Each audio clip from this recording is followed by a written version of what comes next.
وہ کب روتے روتے سو گئی تھی اور اب جب سے اٹھی تھی ایک ہی بات کہتے جا رہی تھی کہ بابا چلے گئے ہیں۔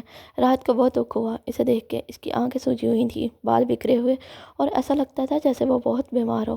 ایمل زمین کو گرے جا رہی تھی جب سب آئلہ اٹھ کے اس کے پاس آتی اسے کندھوں سے تھام کے کھڑا کرنے لگی۔ ایمل نے خالی نظروں سے اسے نقاب میں لپٹے چہرے کو دیکھا اور اس کے ساتھ کھڑی ہوئی۔ اتنی میں باہر سے ایمبولینس کی آواز آئی تو تراؤ خان اور رائد دونوں فوراً باہر کی جانا پڑ گئے۔ آئمہ اور نوال ایمل کو ایک طرف لیے کھڑی تھی۔ جب جنازے کو ہال میں لایا گیا، جیسے ہی ایمل کی نظر اپنے بابا پہ پڑی وہ تیزی سے ان کی جانب لگ گئی، مگر ان کے پاس پہنچنے تک اس کے قدم سست پڑ گئے تھے۔ بابا، اس نے بہت ہی محبت سے پکارا، جیسے وہ اس کی پکار سن کے ابھی اٹھ جائیں گے۔ اس کی حالت دیکھتے وہاں ہر آنکھ اشک بار تھی۔ رائد جنازے کے ساتھ ہی کھڑا تھا اور اس کے ساتھ ہی جزلان اور تراؤ خان کھڑے تھے۔ رائد کی سرخ ہوتی نم آنکھیں اس بات کی گواہ تھی کہ وہ خود پہ بہت مشکل سے ضبط کے کھڑا ہے۔ اگر اس نے اپنی ماں کے بعد کسی کو اپنا مانا تھا تو وہ اس کے چاچو ہی تھے، جو اس سے بہت پیار کرتے تھے، جبکہ تراؤ خان کے چہرے پہ بھی دکھ صاف واضح تھا، مگر جزلان جیسا پتھر دل انسان بس ہاتھ باندھے کھڑا سب دیکھ رہا تھا۔ اس کا چہرہ بے تاثر تھا، ڈھونڈنے سے بھی اس کے چہرے پہ نہ ہی کوئی دکھ دکھائی دیتا تھا اور نہ ہی افسوس۔ جب میں نے ہوش سنبھالا اور ماما کا پوچھا تو آپ نے کہا، میں ہوں نا تمہارے ساتھ، تم بس خوش رہو، میں ہمیشہ اپنی بیٹی کے ساتھ رہوں گا۔ مگر آج آپ بھی مجھے تنہا چھوڑ کے چلے گئے۔ بی کی باری ہوتی آواز کے ساتھ چہرہ بھی افسوس سے تر چلا۔ مگر میرا یہاں اب بچا ہی کون ہے بابا، آپ مجھے بھی اپنے ساتھ لے جاتے۔ وہ جنازے کے ساتھ زمین پہ بیٹھی ہزاروں قطار ہو رہی تھی۔ اسے دیکھ کے سب کو ہی بہت افسوس ہوا تھا۔ بہت وقت وہ ویسے ہی بیٹھی روتی رہی، کسی نے بھی اسے رونے سے نہیں روکا، نہ ہی اسے وہاں سے اٹھایا۔ مگر اب جنازے کو لے جانے کا وقت ہو رہا تھا۔ رائد نے آئلہ کو اشارہ کرتے ایمل کو اٹھانے کا کہا تو آئمہ فوراً آگے بڑھتی روتی ہوئی ایمل کو اپنے ساتھ لگا گئی۔ میرے بابا، ایمل روتے ہوئے آئلہ سے بولی تو آنکھوں میں آنسو لیے آئلہ گردن ہلاتی آہستہ سے اسے جنازے سے دور کرنے لگی، اور پھر جیسے ہی جنازہ اٹھایا گیا پوری حویلی میں ایمل کی چیخ و پکار گونج گئی۔ نہیں، پلیز نہیں لے کے جاؤ میرے بابا کو۔ روتے ہوئے ان کے پیچھے بھاگنے کی کوشش کرتی ایمل کو نوال اور آئلہ نے مل کے قابو کیا۔ بابا پلیز مت جائیں، مجھے بھی اپنے ساتھ لے جائیں بابا۔ وہ روتی چیختی بے قابو ہو رہی تھی۔ آئلہ اور نوال نے بہت مشکل سے اسے پکڑ کے بٹھایا۔ نور بیگم، نوال، آئلہ، سب لوگ ہی اس کی حالت پہ افسردہ تھے۔ وہ بچی جس نے بچپن میں ہی اپنی ماں کو کھو دیا اور جب سے ہوش سنبھالا تھا اپنے بابا کو دیکھا تھا، جس سے اسے ماں باپ دونوں بن کے پالا تھا، جس سے اسے ہر دھوپ میں سایہ دیا تھا، آج وہ سایہ بھی اس کے سر سے اٹھ چکا تھا۔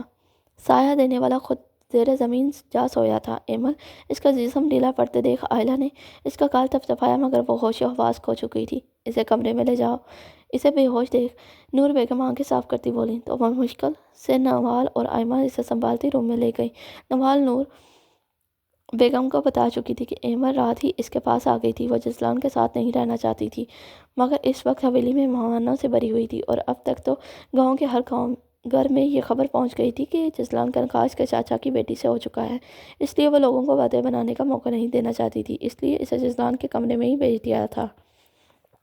نوال اور آئلہ نے اسے بیڈ پہ ٹھیک سے لٹاتے چادر اڑائی، مگر جیسے ہی نقاب ہلاتے ہوئے آئلہ کی نظر بیڈ کے سامنے دیوار پہ لگی بڑی سی جزلان کی تصویر پہ گئی، وہ ٹھٹک کے رہ گئی۔ نوال، یہ تو جزلان بھائی کا کمرہ ہے، تم کوئی دوسرا روم سیٹ کروا دو، ہم ایمل کو وہاں لے کے جاتے ہیں۔ اس سے جزلان بھائی کے کمرے میں ایمل کا رہنا ٹھیک نہیں ہے، آئلہ نے پریشانی سے کہا تو نوال نے گہری سانس بھرتی اس کے چہرے کے الجھے تاثرات کو دیکھا۔ بھابھی، جزلان بھائی کا کل ہی چاچو کی آخری خواہش پہ ایمل بھابھی سے نکاح ہوا ہے۔ نوال کے بتانے پہ پہلے تو آئلہ حیران ہوئی، مگر پھر سمجھتے ہوئے سرلا گئی۔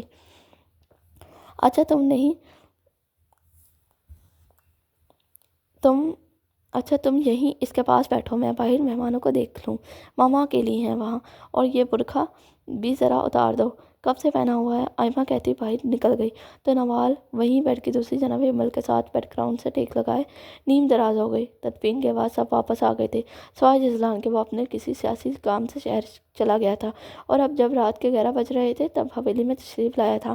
آج وہ بہت تھک گیا تھا، کتنی میٹنگز کی تھی، کتنے لوگوں سے ملا تھا، اور پھر اس کے نکاح کی خبریں جیسے پہلے تھی، اس پہ میڈیا والوں کی سوالوں کے جواب دیتا بھی کسی حساب سے کم نہ تھا۔ میڈیا والے تو ہر بات کی کھال تک جاتے تھے، جو جزلان کافی اچھے سے سنبھال لیتا تھا۔ وہ اپنے بکھرے بالوں میں ہاتھ پھیرتا کمرے میں داخل ہوا تو کمرہ ایک دم خالی تھا۔ اس کے ماتھے پہ فوراً بل پڑے اور ایک بار پھر سے تراب خان کے دروازے پہ جا پہنچا۔ کیا ہوا؟ اس نے دروازہ بجایا تو تراب خان باہر آئے۔ ایمل کہاں ہے؟ اس نے کل والا سوال پھر دہرایا، جیسے ایمل کو انہوں نے نہیں چھپایا ہوا ہو۔ تراب خان نے اس کے چہرے کی سنجیدہ تاثرات کو دیکھا۔ اس کے چہرے سے کہیں سے بھی نہیں لگ رہا تھا کہ وہ اب ان کی کوئی بات سنے گا۔ وہ جانتے تھے خالی کمرہ دیکھتے وہ ایک بار پھر ضرور آئے گا۔ نوال کے کمرے میں ہے۔ نور بیگم انہیں بتا چکی تھی کہ ہوش میں آنے کے بعد ایمل جزلان کے کمرے میں نہیں رکنا چاہتی تھی اور اس کی طبیعت بھی ٹھیک نہیں تھی۔ اسے تیز بخار تھا، اس وجہ سے انہوں نے اسے نوال کے کمرے میں بھیج دیا تھا۔ اس لیے تراب خان نے بھی اسے سچ ہی بتایا تھا، کیونکہ جزلان اب کسی کی سننے والا بھی نہیں تھا۔ تراب خان کے بتانے پہ وہ لمبے لمبے ڈگ پڑتا، دو سیڑھیاں پھلانگ کے بعد اوپر پہنچا اور زور سے نوال کے کمرے کا دروازہ بجایا۔ اس کے دروازہ بجانے کی آواز اتنی تیز تھی کہ 2 کمرے چھوڑ کے راحت کے کمرے میں آرام سے آواز گئی تھی۔ راحت آئلہ کو سینے سے لگائے سکون سے آنکھیں موندے لیٹا ہوا تھا۔ جب اتنی زور سے دروازہ بجنے کی آواز پہ وہ دونوں ہی چونکتے جلدی سے کمرے سے باہر نکلے۔ بھائی آپ؟ نوال نے دروازہ کھولا تو جزلان بغیر کچھ کہتے بیٹھ کے جانا پڑ گیا جہاں ایمل سو رہی تھی۔ آئلہ جلدی سے نقاب کرتے دروازے پہ کھڑی ہی انہیں دیکھتی رہی، جبکہ راحت 2 قدم آگے بڑھ گیا تھا۔ بھائی، بھابی کو ابھی دوائی دے کے سلایا ہے، وہ بہت پکی نیند میں ہے۔ اسے ایمل کی جانب بڑھتے دیکھ نوال نے اسے روکنا چاہا، مگر جزلان بغیر کچھ بولے سنے ایمل کا بازو تھامتے اسے اپنے سامنے کھڑا کر چکا تھا۔ ایمل جو گہری نیند میں تھی، اس اچانک حملے پہ گڑبڑا گئی۔ دل ایک دم زور سے دھڑکا تھا، ہاتھ پاؤں جیسے سن ہونے لگے تھے۔ جزلان نہ آؤ دیکھا نہ تھا، بس اسے بازو سے پکڑے گھسیٹتے ہوئے کمرے سے نکلا، جبکہ بخار میں تپتی ایمل اس کے ساتھ گھسیٹتی چلی گئی۔ بخار اتنا شدید تھا کہ اس میں خود کو چھڑوانے کی بھی ہمت نہیں تھی۔ نہ جانے کیسے وہ مشکل سے درد بھرے قدم اٹھا رہی تھی۔ اس کا پورا جسم بخار کی وجہ سے ٹوٹ رہا تھا، مگر جزلان کو اس پہ رحم نہ آیا۔ یہ کیا کر رہے ہو؟ چھوڑو اس کا ہاتھ۔ ایمل کو زبردستی اپنے ساتھ گھسیٹتے ہوئے لے جاتے دیکھ راحت غصے سے فوراً اس کے پاس آتے دہڑا۔ جاگیردار راحت خان، خبردار جو تم ہم میاں بیوی کے بیچ میں آئے، میں اپنے اور ایمل کے بیچ میں بولنے کا حق کسی کو نہیں دوں گا۔ جزلان اسے انگلی دکھاتے تیکھے لہجے میں بولا تو راحت نے مٹیاں بھیجی، میں تمہیں اس سے زبردستی نہیں لے جانے دوں گا۔ راحت نے ایمل کی نڈال ہوتی حالت دیکھتے سختی سے بولا، یہ میری بیوی اور دنیا کی کوئی طاقت مجھے میری بیوی کو اپنے کمرے میں لے جانے سے نہیں روک سکتی۔ جزلان اسے باور کرواتا ایک جھٹکے سے ایمل کو اپنے قریب کرتے اس کے بازو پہ گرفت اور مضبوط کرتے نیچے اتر گیا، جبکہ راحت اوپر غصے ضبط کرتے رہ گیا۔ ان دونوں کا چاچو کی آخری خواہش پہ نکاح ہو گیا تھا، جس کا اسے شام کو ہی پتہ چلا تھا، اور اب جب کہ وہ جزلان کے نکاح میں تھی، راحت اب کچھ نہیں کر سکتا تھا۔ جزلان اسے کمرے میں لے جاتے ٹھا کی آواز کے ساتھ دروازہ بند کر گیا تو اپنے کمرے کے دروازے پہ کھڑے تراب خان سکون سے اندر بڑھ گئے، جبکہ ان کے پیچھے کھڑی نور بیگم نے تعصب سے سر ہلایا تھا۔ جزلان نے اسے ایک جھٹکے سے بیڈ پہ پٹکا تو درد کے مارے وہ کراہ اٹھی۔ ایک بات میری کان کھول کے سن لو بیوی، وہ تم میرے نکاح ہوا ہے ہمارا، اور ایک بیوی اپنے شوہر کے کمرے میں رہتی ہے، اس لیے اگر آج کے بعد میں نے تمہیں کسی اور کے کمرے میں دیکھ لیا تو اچھا نہیں ہوگا، سمجھی؟ جزلان غصے سے گرایا، جبکہ ایمل ہمت کرتے کھڑی ہوتی اس کے سامنے آئی۔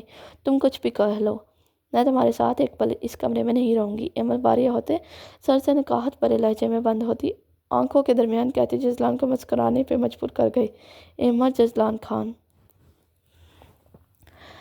اب آپ کو ایک پل کیا بلکہ اپنی زندگی کے ہر پل یہیں اسی کمرے میں گزارنے ہیں۔ اور ہاں، ابھی تم دکھی ہو اور بیمار بھی، اس لیے میں تمہیں کچھ نہیں کہہ رہا، مگر 1 ہفتہ ہے تمہارے پاس، خود کو اچھے سے سمجھا لو۔ ٹھیک 1 ہفتے بعد میں تم سے اپنے سارے حق وصول کرنے والا ہوں، سمجھی؟ جزلان استہزائیہ مسکراہٹ کے ساتھ کہتا اپنی قمیض اتار کے بیڈ پہ پھینکتا واش روم کی جانب بڑھنے لگا، مگر پھر پیچھے مڑ کے دیکھا تو ایمل پھر سے باہر جانے کی کوشش کر رہی تھی۔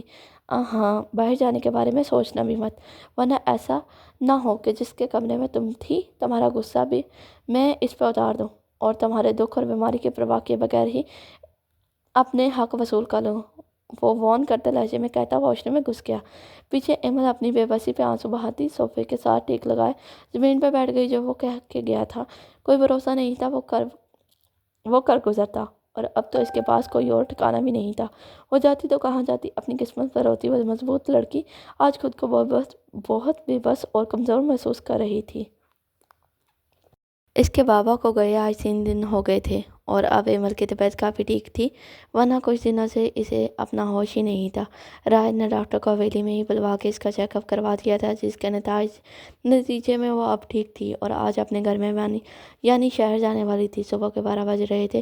وہ ایک سادہ سے کریمی رنگ کی شلوار قمیض پہنے شیشے کے سامنے کھڑی بالوں کو چوٹی بنا رہی تھی۔ ایمل راحت کے چاچا کی بیٹی تھی۔ اس کے چاچو اس سے بہت پیار کرتے تھے اور اب ان کے جانے کے بعد اس کا فرض بنتا تھا کہ وہ ان کی بیٹی کا خیال رکھے، جس وجہ سے راحت اور رائلہ جا کے ایمل کے لیے کچھ شاپنگ کر کے آئے تھے۔ رات سے جزلان حویلی نہیں آیا تھا، وہ کہاں ہوگا یہ ایمل اچھے سے جانتی تھی، مگر اسے اس بات سے فرق نہیں پڑتا تھا۔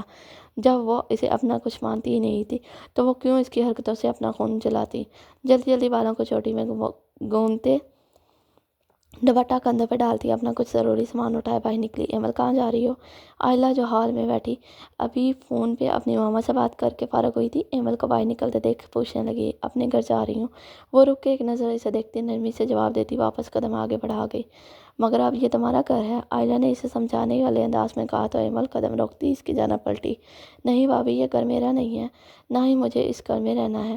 آپ سب بہت اچھے ہیں، مگر وہ جس سے میری شادی ہوئی ہے میں اس سے نفرت کرتی ہوں اور میں کسی ایسے شخص کے ساتھ ہرگز نہیں اپنی پوری زندگی نہیں گزار سکتی جس سے مجھے شدید نفرت ہو، جو میرے قابل ہی نہ ہو، جو لوگوں کو بھیڑ بکری سے زیادہ اہمیت ہی نہ دیتا ہو، جو لڑکیوں کے ساتھ کھیل کے انہیں کسی بے جان کھلونے کی طرح پھینک دیتا ہو، جس کے نزدیک عورت ذات کوئی معنی ہی نہیں رکھتی۔ میں ایک ایسے شخص کے ساتھ تو اپنی زندگی نہیں گزار سکتی۔ ہاں، یہ نکاح میرے بابا کی خواہش پہ ہوا تھا، مگر اب بابا بھی جا چکے ہیں اور مجھے وہ یقین ہے اپنی بیٹی کو ناخوش دیکھ کے وہ بھی خوش نہیں ہوں گے، اس لیے میں جلدی یہ رشتہ ختم کر دوں گی۔ واٹل مضبوط لہجے میں بولی تو آگے سے آئلہ کچھ ہی کہہ نہ سکی۔ راحت اس سے محبت کرتا تھا اور اس کی محبت کی خاطر اس نے شراب چھوڑ دی تھی، مگر جزلان اور ایمل کے بیچ میں محبت تو دور، دونوں کے دل میں ذرا برابر بھی ایک دوسرے کی عزت نہیں تھی۔ اور پھر جب سے وہ یہاں آئی تھی اسے جزلان کے بارے میں بھی سب پتہ چل گیا تھا۔ جزلان کی ساری سرگرمیاں راحت اسے بتا چکا تھا، جس پہ اسے بہت افسوس ہوا تھا، اور اب ایمل جو کرنا کا کہہ رہی تھی وہ کہیں نہ کہیں صحیح تھا۔ پہلے میں بیمار تھی، بھابھی تو کمزور پڑ گئی تھی، اوپر سے بابا کے جانے کا دکھ لگا تھا، مگر اب میں خود کو سنبھال چکی ہوں، میں کمزور ہرگز نہیں ہوں بھابھی۔ میں جزلان خان جیسے بندے سے لڑ سکتی ہوں۔ پہلے بابا تھے، جسے وجہ سے میرے اندر ایک ڈر تھا کہ وہ میرے بابا کو کوئی نقصان نہ پہنچا دے، مگر اب تو وہ بھی نہیں رہے، مجھے اب کوئی ڈر نہیں ہے۔ ایمل پھیکی سی مسکان کے ساتھ کہتی آئلہ کے سامنے آئی۔ آپ نے مال، نور آنٹی اور راحت بھائی، آپ لوگ بہت اچھے ہیں، میرے مشکل وقت میں آپ لوگوں نے میرا ساتھ دیا ہے، میں آپ لوگوں کو کبھی نہیں بولوں گی، آپ لوگوں سے ملتی رہوں گی، مگر میں اس انچاہے رشتے کو کبھی نہیں نبھاؤں گی۔ ایمل دھیرے سے کہتی آئلہ کے گلے لگی۔ آئلہ نے بھی اس بہادر لڑکی کو خوش دلی سے گلے لگایا۔ تم ڈرائیور کے ساتھ چلی جاؤ۔ اس سے دور ہوتے آئلہ بولی، میں اکیلی جا سکتی ہوں بھابھی، آپ فکر نہیں کریں۔ ایمل پیار سے کہتی دوپٹہ ٹھیک کرتے باہر نکل گئی، پیچھے آئلہ اسے دیکھ کے رہ گئی۔ کتنی باہمت لڑکی تھی جو تنہا دنیا سے لڑنا چاہتی تھی، کاش وہ بھی اس کی طرح اتنی بہادر ہوتی۔ وہ بہادر تو تھی، مگر اتنی نہیں کہ ایسے کسی کے سامنے ڈٹ کے کھڑی ہو سکتی۔ مگر ایمل میں بہت ہمت تھی اور اللہ اسے ایسے ہی باہمت رکھے، وہ اس کے لیے دعا گو تھی۔ جزلان دوپہر کو حویلی آیا اور سیدھا اپنے کمرے میں چلا گیا، مگر ایک بار پھر خالی کمرہ منہ چڑھا رہا تھا۔ وہ جس طرح کمرے میں آیا تھا ویسے ہی واپس باہر نکل گیا۔ شاہدہ! کمرے سے باہر نکلتے جزلان نے بلند آواز میں ملازمہ کو پکارا تو شاہدہ فوراً سے بوتل کے جن کی طرح اس کے سامنے حاضر ہوئی۔ جی چھوٹے خان! وہ ادب سے اس کے سامنے سر جھکائے کھڑی ہوئی۔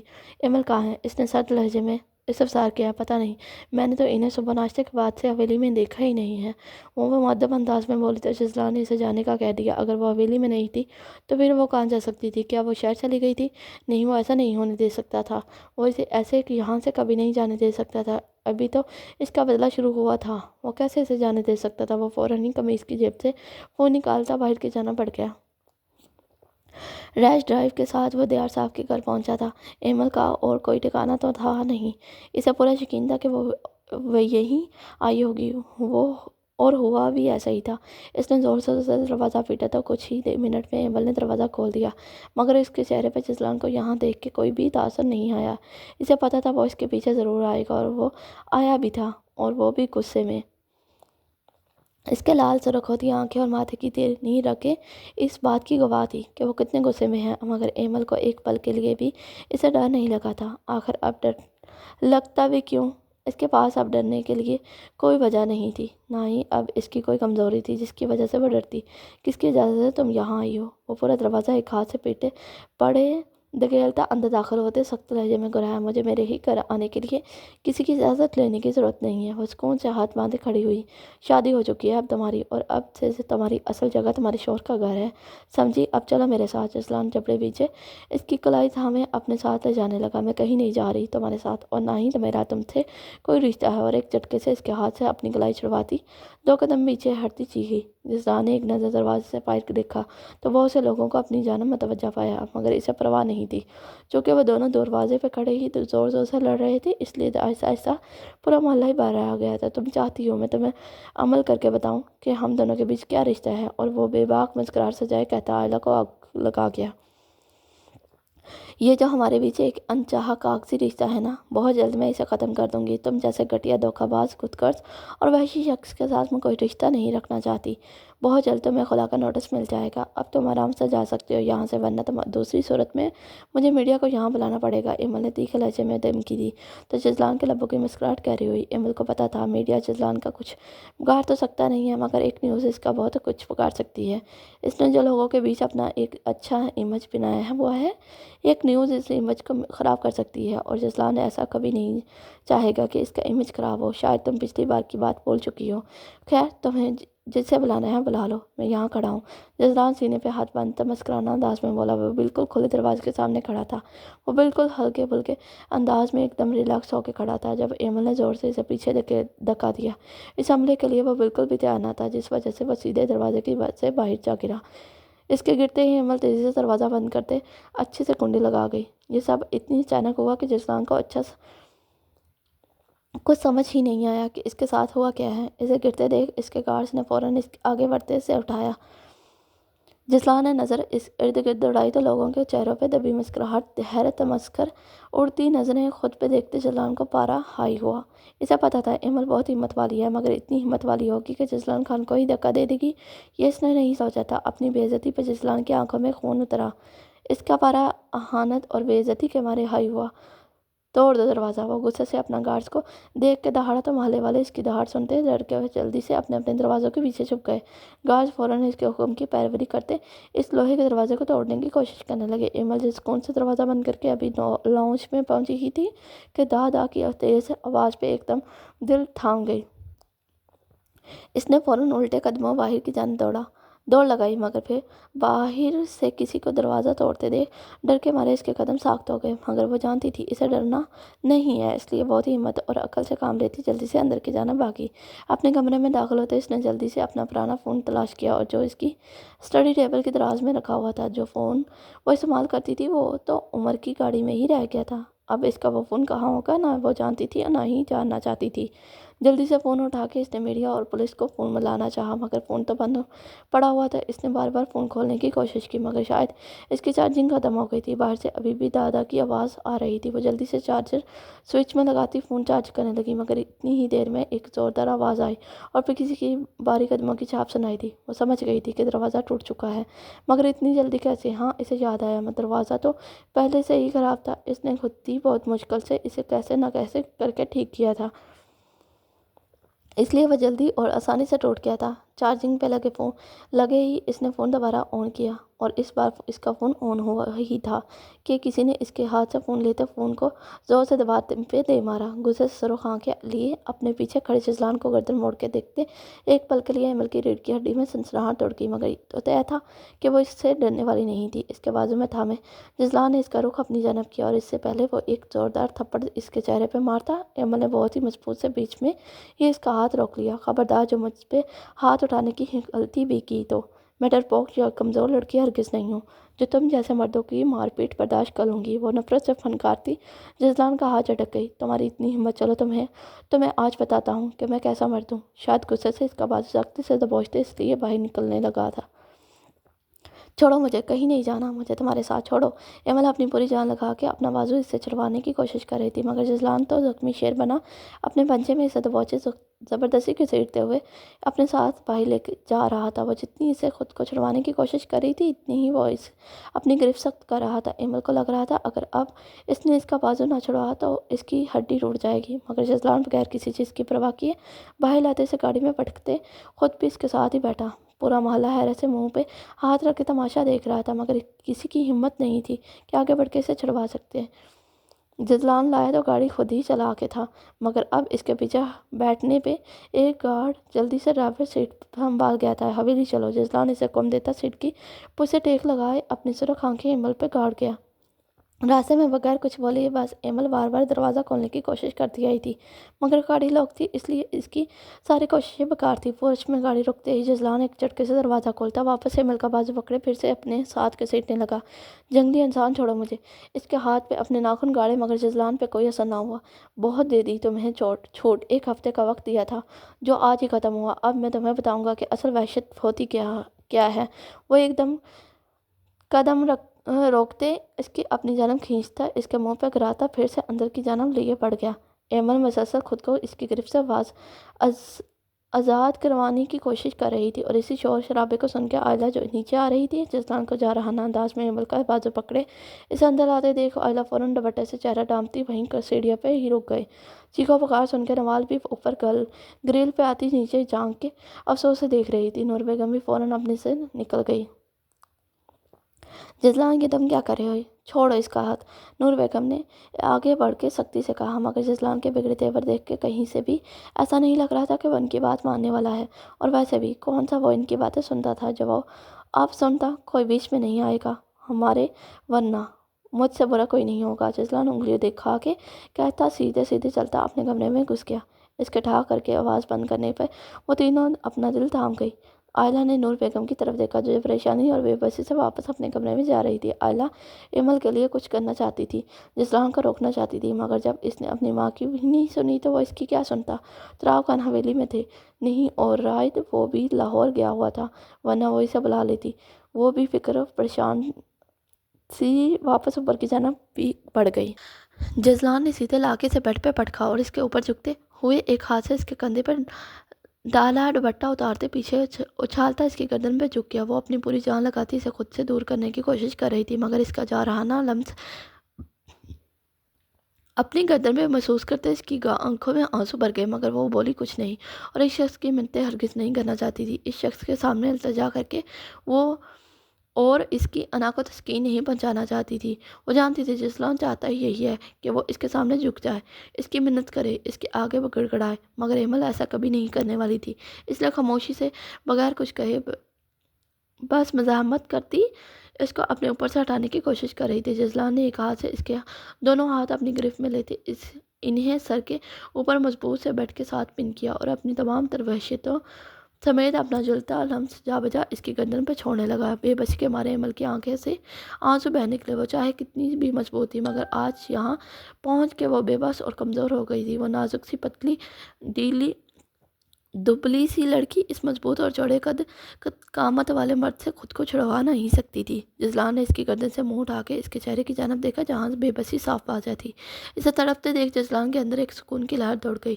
اس کی آنکھوں سے نکلتے آنسو اس کے دل کو جیسے ٹھنڈا کر رہے تھے۔ وہ ظالم اور بے حس شخص اس کو تکلیف پہنچا کے سکون محسوس کر رہا تھا۔ اسے تمسخر اڑاتی نظروں سے خود کی جانب دیکھتے ایمل سختی سے آنکھیں میچتی چہرہ دائیں جانب موڑ گئی۔ اس کا چہرہ پھیرنے پہ جزلان نے دوسرے ہاتھ سے سختی سے اس کا جبڑا پکڑتے اس کا منہ اپنی طرف دیکھا اور اپنا چہرہ بالکل اس کے کان کے قریب لے جاتے پنکارا۔ اپنے دشمن کو اپنی پناہوں میں تڑپتے دیکھ جاگیردار جزلان خان اتنا اچھا محسوس کر رہا تھا کہ میں بتا ہی نہیں سکتا۔ تمہیں اس طرح بے بس دیکھتے میرا دل کو جو راحت ملی ہے اس کے بارے میں تو پوچھو ہی نہیں۔ اس کے اس سہازیہ لہجے پہ ایمل کی آنکھ سے آنسو نکلا جو اس کی کن پٹی سے ہوتے ہوئے بالوں میں جذب ہو گیا۔ تمہاری زندگی جہنم سے بھی بدتر نہ بنا دی تو میرا نام جزلان خان نہیں، وہ نفرت سے مسکراتے لہجے میں کہتا۔ اس کے کان کی لو کو دانتوں میں دبا کے تو ایمل کے منہ سے سسکی نکلی۔ جزلان مسکراتے ہوئے اس کی آنکھوں میں آنکھوں دیکھتا